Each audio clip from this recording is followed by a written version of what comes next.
Growing up in Harlem in the 80s, it was rough. You had to get used to violence. After a lot of fights, I began to get familiar with violence. So much so, it became a part of my upbringing. Eventually, Building 64 started a karate program which changed my life forever. From 64, I went to Harlem Goju. From Harlem Goju, fast forward, I got into personal training at 22.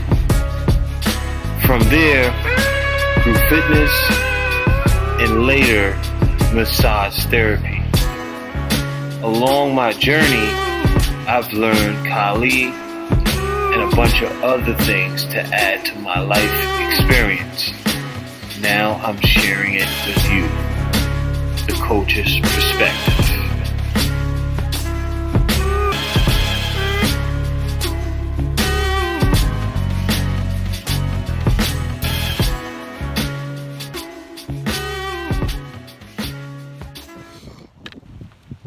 Welcome to Coach's Perspective. My name is Coach Ronald MT, and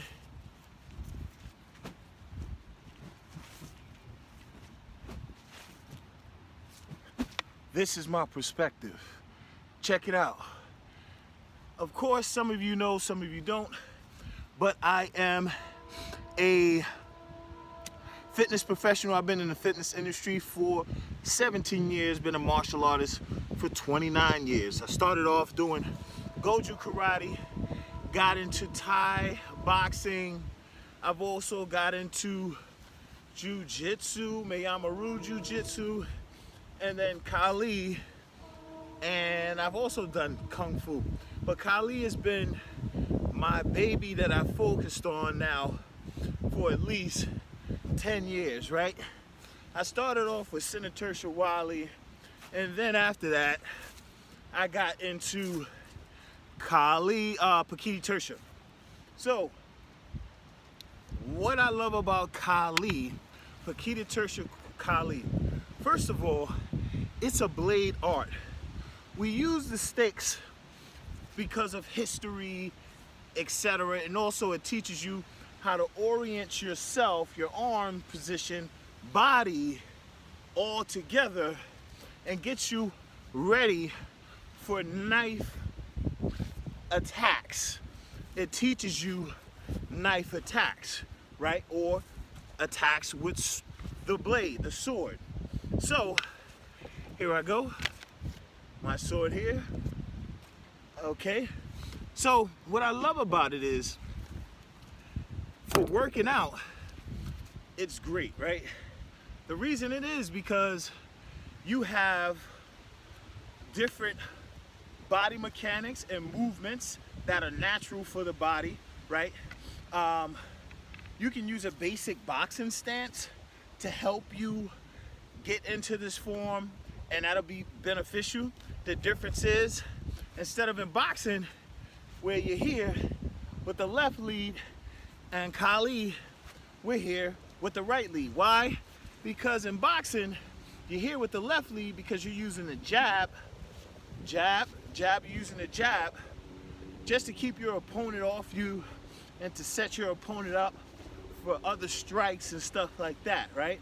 But Kali, we use the right lead because we use that right lead for the knife, right? We rely on the knife hand, that right hand, because that is the best hand that has the best coordination, and that is the knife hand. That knife hand is the hand that you're gonna use to attack with. And other people have other theories and other reasons why you would use this hand versus using the left hand. I've heard, you know, you don't want to use the left hand in a knife fight because your heart is right here, right? This is what I've heard. I'm not trying to argue with any of you YouTube weirdos. So check it out. We got the right hand forward, right? So normally any person, right, when they get into a fight, they go with the right lead anyway. They'll go here, like Street Fighters, sometimes they be up here, right there, up here, right? Or they might fight from the peekaboo stance, from this one, or they might spray from here, right? But the right lead is there, right? So it's easy and more natural for a person to do Kali because it starts with the right lead. What's up, bro? What's going on? Chilling. So the right lead. Tempo? Say what? What is that? Kali, stick fighting. Hi. So we're here, right lead. Most people, they'll start off with the right lead. So this is why Kali is great for your average person, right? This is a combat. This is an art for basically life and death, right? So here's the reason why I love it, right? Not only is it natural for a person who doesn't have any type of martial arts experience, but it's fun. It's fun, right? So you have two sticks, right? This is the basis of the movement. You have the triangle, right? The triangle goes down. So you have a forward triangle and you have a backwards triangle. The forward triangle, we start here at the base. We step forward and step back. Step forward and step back. I'm gonna move this back so you can see what's going on. We step forward and then we step back. Step forward, step back. Forward, back, forward, back, forward, back. This is called the forward triangle. Forward and back. These are the basics of Kali Pakiti Tirtha. Back, forward, step in, forward, step in, right? Then you have the backwards triangle. So you use the sticks, the very sticks that you use to practice with, to help you out with footwork. So now I'm going backwards triangle. I step here, feet together, back, step in, step back, step in, step back, feet together, step in, back, step in, step back. This is what you call your backwards triangle, right? So if you put both triangles together, this is what it looks like. So we're here, step forward. So it's a dance. Hey, I'm dancing with you. Oh, oh. You can use this on the dance floor. You know, if you're at a salsa kind of party and you don't know your dances, you don't know how to really dance, you could just use that Kali to get you, to make you the king of the dance floor, right? I'm here. Now look at my hands. My hands are just moving. I can move however I want now with my hands, right? Here, here, then you have these steps where your feet are not coming together, they're still apart, right? Then we go here, here, and we go here, right? So Kali is also fun. You can bring it in the dance or salsa studio as Guru Compton does. Shout out to Guru Compton from Senator Tirtha Wali.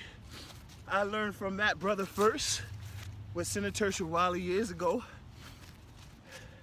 So you could, I don't know, Guru Compton, how they dance at the salsa. They do it like that, I don't know. So this was a demonstration of your forward and backwards triangle. Now, here's another thing a lot of Kali practitioners may not know. First of all, when it comes to the physical body, right, you have your muscles, you have your organs.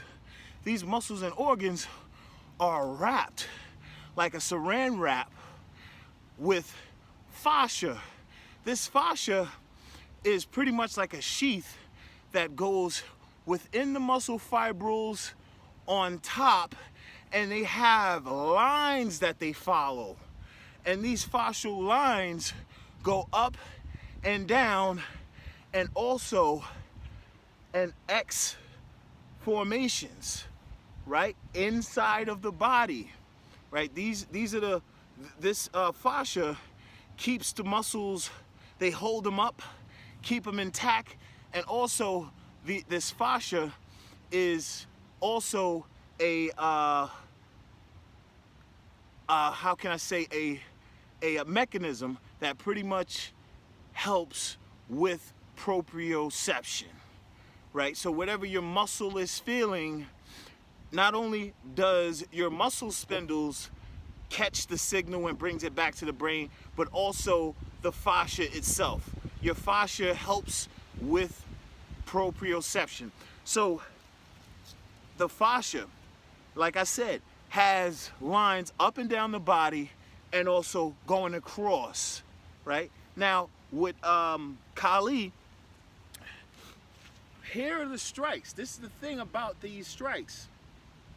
They go along these fascial lines. So here we go. I'm gonna give you a number 1 and a 2 and a 3 and a 4. Now, if you know anything about the fascia, you'll notice that these strikes go along the fascial lines, right? Now, what's happening with the body with the 1, 2, 3, and 4s? So this is a 1, 2, 3, and a 4. 1, 2, 3, and a 4, right?